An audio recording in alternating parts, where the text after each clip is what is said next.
morning, lovelies. This is Jennifer Miller with Horrific True Crime. I apologize for the professionalness of, quality of this video, I should say. I'm waiting for my equipment to come in. I'm really trying to get my channel started. With that being said, if you could hit that like and subscribe button, if you like what I have to say, I would greatly appreciate it.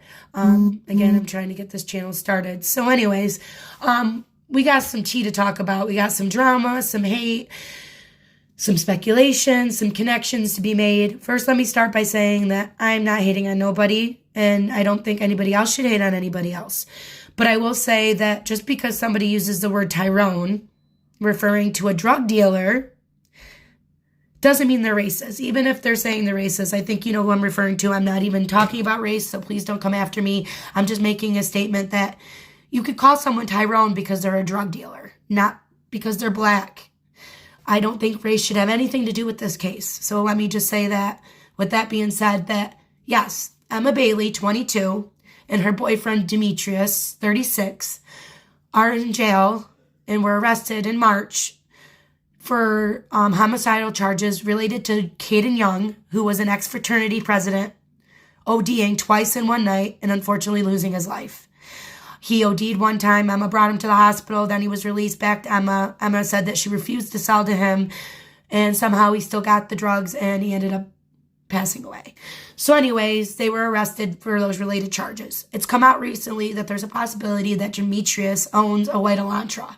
Now, I've said it before, Emma Bailey has connections to the Idaho 4. These connections include, one, she lived right behind them, 0.9 miles away if I'm correct. Her boyfriend sold drugs, which has been recently, and she sold drugs. It has been recently said that poor Xana might have been caught up. Again, speculation, guys. Not everything I'm saying or even any of it's fact. I'm just speculating and talking here. But it's been said that Xana was selling drugs for the fraternity last year. And maybe her and Emma had a dispute. Maybe Xana wasn't anymore, but they wanted her back in. You know how drugs are. And maybe she wasn't. You know, maybe it wasn't anything to do with that, but it's a little weird that she had her locks changed. Her dad said 2 weeks before. We don't know if she still was selling, according to the source that said she, you know, was in the past. So maybe her and Emma had a dispute. That would make sense, right? Or maybe Maddie said something to Adam. That would make sense, right? That Emma and Demetrius caught wind of either Maddie saying something to Adam that she shouldn't have said, or maybe Xana and Emma having a fallout or something. We don't know what it is, but it makes sense that Emma would be related to the Idaho 4, especially because she was also best friends with Maddie's roommate, Ashlyn Couch, which happened to be the sixth person on the lease for the Idaho 4. She had moved out. She was like Kaylee. She graduated and moving away. Was moving away. She lives in, I believe, in California now, but she was best friends with Emma Bailey, who was roommates with Maddie. Now, again, it's been rumor and speculation that drugs was related to this case, so it would make sense that Emma would be related to the Idaho 4 if that was the case. These girls, you know, maybe they were in over their heads and they wanted out, and you know, or maybe they said something to the wrong person, so that got them killed. Now, I'm not saying this is the truth. Again, this is speculation, but if Brian is innocent, and I'm not saying he is, he should be released. There's just so many facts now that this is creating reason or speculation or whatever you want to call it, that it's creating a reasonable doubt.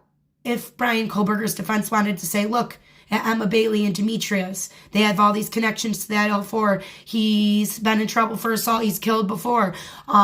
Is it possible that they did the crime? Now that's going to create reasonable doubt for Bryan Kohberger if he is guilty. If he's innocent, that's great, because I don't think you should send someone to death if they are innocent.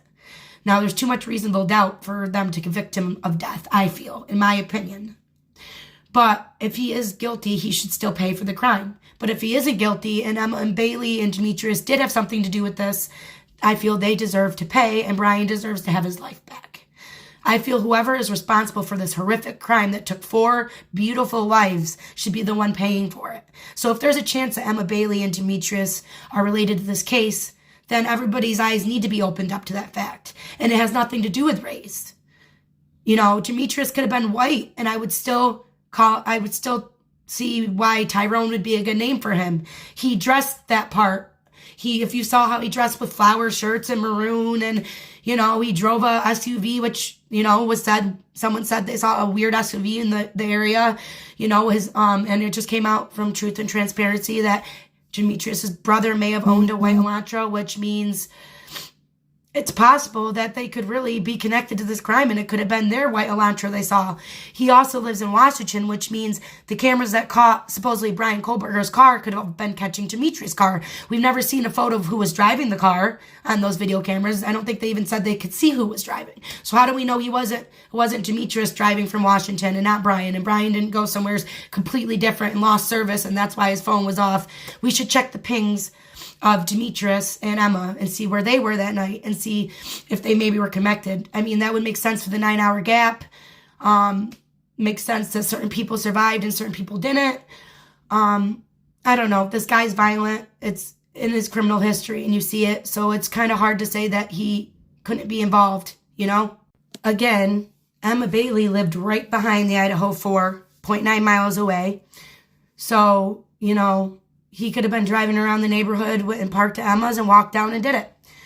Emma could have already been there. You know, we don't know what happened. And maybe it was not Emma at all. Maybe they weren't there that night. But I would like to know what their alibis are. That, you know, at least is reasonable to ask. So again, the pinging would be a good idea. Now, if Bryan's guilty, again, he deserves to pay. But if he's not, and these two have something to do with it, or all three of them are in it together, then Emma and Demetrius deserve to pay too. Now, if you're more of a visual person, I just made a video that shows like a little timeline of how Ashlyn is connected to Maddie and how Maddie and Ashlyn are connected to Emma Bailey, who has this 36-year-old pimp boyfriend who it's also been rumored that he was smacking her around. So, I mean, he seems violent, and so I'm just saying it's a possibility. Now, this is going to create reasonable doubt. And this is if Bryan is guilty, this is going to hurt the case, I believe, in my opinion. Again, this is all in my opinion, speculation. Yes, people did come forward, and things I am saying, you know, from the Greek Row community is true. Well, according to this person. So, again, it's just very sad, and we all just need to keep our mind open and stop making things into what they're not. Stop fighting with each other and arguing, and just look at the facts and not the facts. Well, look at the images. Look at the picture in front of you. Now, was it Bryan Kohberger, who was a PhD student? Was he just stalking them, or did he kill them that night? Or was it Demetrius and Emma, who were known drug dealers and known connection to them? Did they have something to do with it?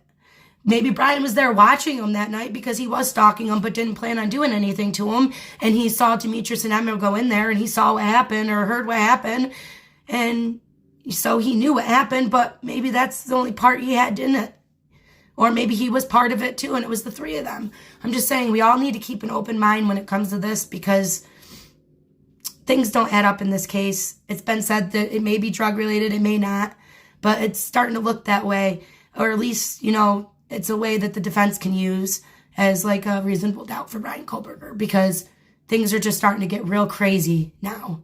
Even if it's just speculation, it's still going to hurt the case, and it is definitely getting crazy.